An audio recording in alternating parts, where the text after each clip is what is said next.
नमस्कार। आज हम अभी मैग्नेट के ही चैप्टर में हैं। मैग्नेट में इलेक्ट्रोमैग्नेट पढ़ाने के क्रम में बताया गया था कि परमानेंट मैग्नेट के दौर में या परमानेंट मैग्नेट के आविष्कार के बाद इलेक्ट्रोमैग्नेट की आवश्यकता क्यों पड़ी। तो इस पर बता दिया गया था कि वास्तव में इलेक्ट्रोमैग्नेट ही पर पूरा दारोमदार है बिजली के उपयोग का, और जिससे हम सारा कुछ प्राप्त करते हैं, चाहे तो वो मोटर हो या जितने भी प्रकार का ट्रेनें चलती हैं, मेट्रो चलती है, तो सबके जो इलेक्ट्रिकल इंजन है वो सब का सब इलेक्ट्रोमैग्नेट के सिद्धांत पर ही काम कर रहा है।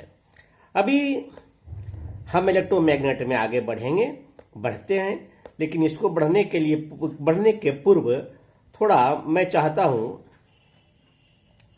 कुछ चीजें छूट गई है ये मैग्नेट के विषय में, उसको पढ़ना चाहिए और जानना चाहिए हमको। हल्का हल्का चीजें, जैसे हम बराबर कहते हैं नरम लोहे का टुकड़ा, कच्चा ये लोहे का टुकड़ा में वो लपेटते हैं ना मिल के वायर। तो ऐसा क्यों कहते हैं? क्या हम फौलाद या स्टील इस्पात एक ही चीज है? स्टील आयरन में भी हम इलेक्ट्रोमैग्नेट बना सकते हैं और बनाते हैं। स्टील आयरन में भी हम परमानेंट मैग्नेट बना सकते हैं और बनता है। नरम लोहे के टुकड़े बहुत जल्द उसके इलेक्ट्रॉन सज जाते हैं और बहुत जल्दी मैग्नेट हो जाता है, परंतु अपने मैग्नेटिज्म को बहुत जल्दी खो भी देता है। लेकिन फौलाद, स्टील या इस्पात, जिस लोहे को हम बनाते हैं फैक्ट्रियों में स्टील का, तो इनके जो इलेक्ट्रॉन है इनके अंदर एक बार जब सज जाते हैं तो सजने के बाद बहुत देर में ये बिखरते हैं, इसलिए इनका मैग्नेटिज्म बहुत देर तक रहता है।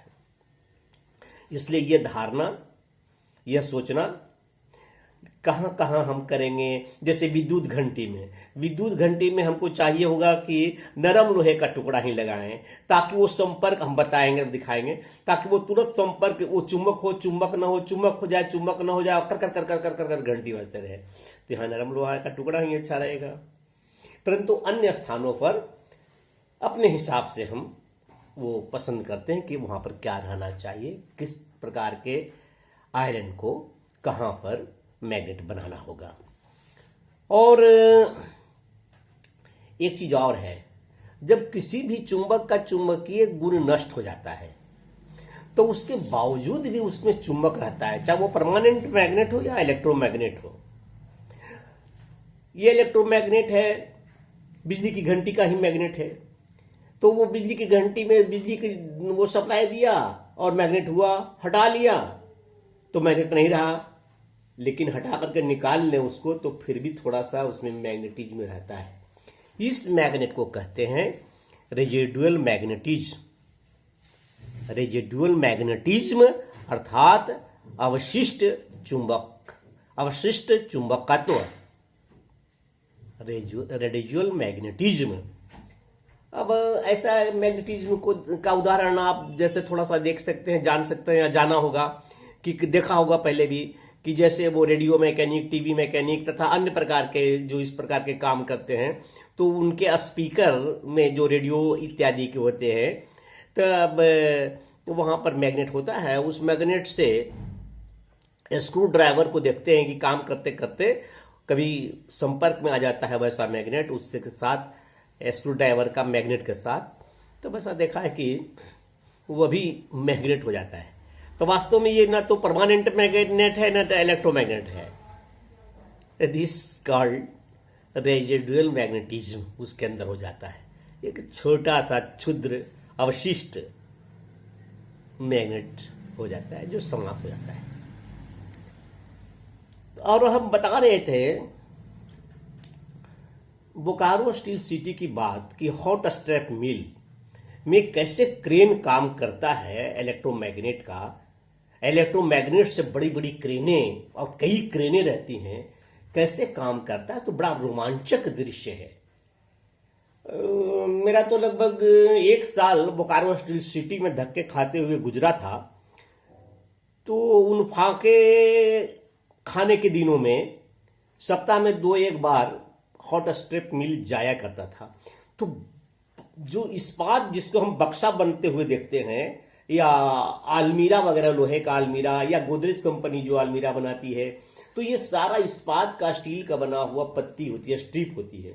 तो ये लोहा बनता है बोकारो स्टील सिटी में। आयरन ओर्स आता है पत्थर के रूप में, लोहा के रूप में।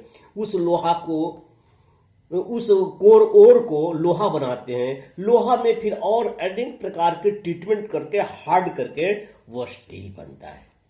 तो स्टील जब बनता है तो बड़े बड़े स्टील के स्लैब होते हैं। जिस स्लैब का हम चर्चा किया वो इतना मोटा होता है, मुझे लगता है कि 6 इंच मोटा होता होगा। 6 इंच मोटा और लगभग 4 फीट या 3 फीट चौड़ा, और लंबाई में 6 फीट 7 फीट, इतना का स्लैब, इतना स्टील है। और समझिए बिल्कुल रेड फर्नेस से निकला है, और रेड से बेलन पर धड़ धड़ धड़ धड़ धड़ धड़ धड़ रेल गाड़ी की तरह चला रहा है। कितना टेम्परेचर होगा। और उसको मैंने देखा है वहां। और फिर ये जाता है आगे, और उसमें बेलन के अंदर जाता है, जैसे पिसाता है, पिसा जाता है। और मैं देखा है कि उतना लंबा पिसाते पिसाते पिसाते पिसाते आखिरी तक जाकर के मैं देखा हूं। और वहां पर जाकर एकदम पतला हो जाता है। कितना पतला, एकदम ये 18 गेज का, 22 गेज का, इतना पतला। और ये 18, 20, 22 गेज का पतला होकर पूरा बंडल अपने आप सब बन जाता है। और फिर ट्रक पर, ये मालगाड़ी के ऊपर के खुले डब्बे में वो सब कुछ लद जाता है। और वैसा लदा हुआ आपने कभी रोड साइड से जाते हुए देखा होगा ट्रकों पर कि 3 ऐसा गोलादार रखा हुआ है, गोला 3 ऐसे ऐसे ऐसे गोल किया हुआ, 1, 2, 3, पता नहीं कितना लंबा फीट हो गया होगा। वो जो मात्र 6 फीट था, उसको पिसाते पिसाते पता वो कितना चला था। वो कंज्यूम होता है।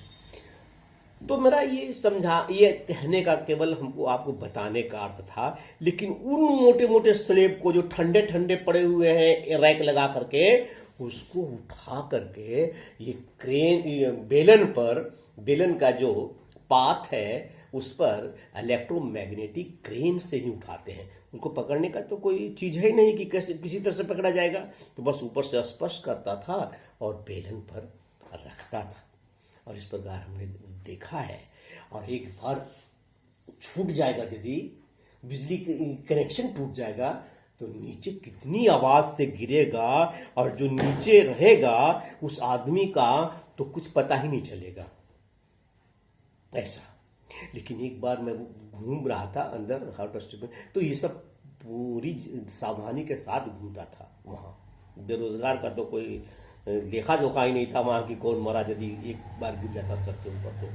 लेकिन मैंने देखा कि एक छूटते हुए देखा था। लेकिन ऐसा छूटा था, एक के साथ नहीं छूटा था।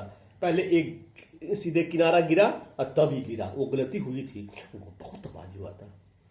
और वो कुछ लड़कियां थी रेजा स्थानीय, वो अपना कड़ाही फेंकते हुए भागी, सब इधर उधर लोग भागे थे, मैं देखा था।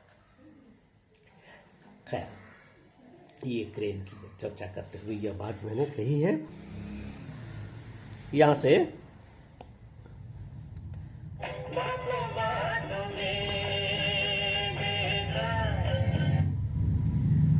अच्छा, बात समय तो समाप्त हो गया, लेकिन बहुत ही थोड़े समय में ये डिफिनेशंस 3 है जिसको मैं बता देना चाहता हूँ।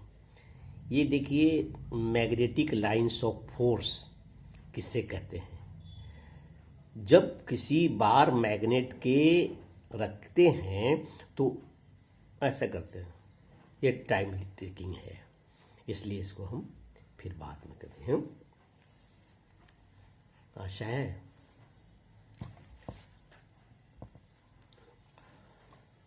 आशा है आज का 10 मिनट तो ऐसे ही गुजर गया, तो अच्छा ही लगा होगा। फिर हम देखेंगे तो इस पर अगले, ये मेरा 40वां लेसन था। आप लोगों से कहिएगा कि भाई शेयर करिए और इसको देखिए। धन्यवाद, नमस्कार, शुभ आशीर्वाद, शुभ रात्रि।